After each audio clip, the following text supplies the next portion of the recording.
Parliament's return, obviously, Labor's against the clock to try and get its contentious misinformation legislation through by the end of the year. Coalition, quite rightly, says it won't support the bill as it's drafted, so Labor's now trying to get the crossbench to do a deal.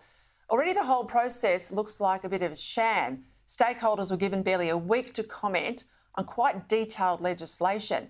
Now, those that met the deadline, well, they've been scathing. Even the left-leaning Bar Association in Victoria going as far as to say the laws will undermine free speech by encouraging, and I quote, chilling self-censorship.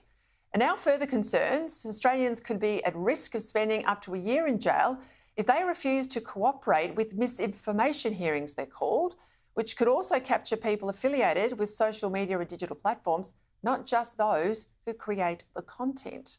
Joining me now to discuss this, a partner at major law firm Thomson, Geer lawyers, Justin Quill. Justin, thank you for your time. These laws are complex. It's new technology, as we know, and it's being pushed through the Parliament, very little consultation time. But when you've got all of these legal organisations lining up to say they fear for freedom of speech if these bills pass, you've got to be demanding more scrutiny than we're getting, surely. Yeah, absolutely. Look, they are complex, but they are simply bad. It's I can't put it more simply than that. It is absolutely an undermining of free speech on so many different levels. And it's so concerning, so big brotherish, that we have this definition of misinformation, for example, reasonably verifiable as false, misleading or deceptive. Reasonably verifiable according to who? The government? And that's ultimately the main issue that I see here, is that the government or a government agency determine what is reasonably verifiable as false, misleading or deceptive. Some things might seem deceptive to the government, but are actually in reality true. So it's greatly concerning to me.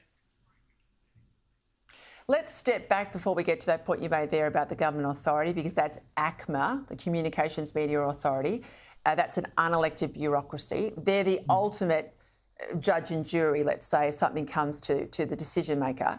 But before that, obviously, you're going to have all these tech companies who won't want to breach the ACMA rule, so they'll just self-censor. If they think something looks a bit dicey, or if it's in a contentious area, let's say it's about the Middle East, let's say it's about The Voice, let's say it's about climate change, anywhere where there is debate, they'll just take it down. They'll just, lowest common denominator, just get rid of it. Then I'm not even going to be bounced into the jurisdiction of ACMA.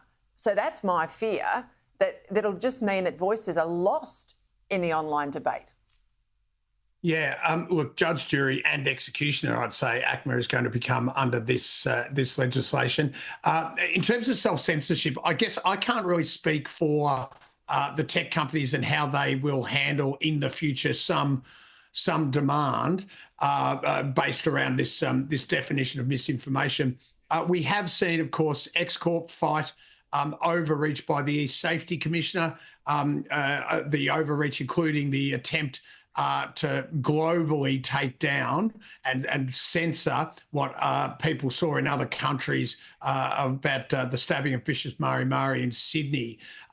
So we've seen X-Corp fight the Safety Commissioner in that case, for example, and others.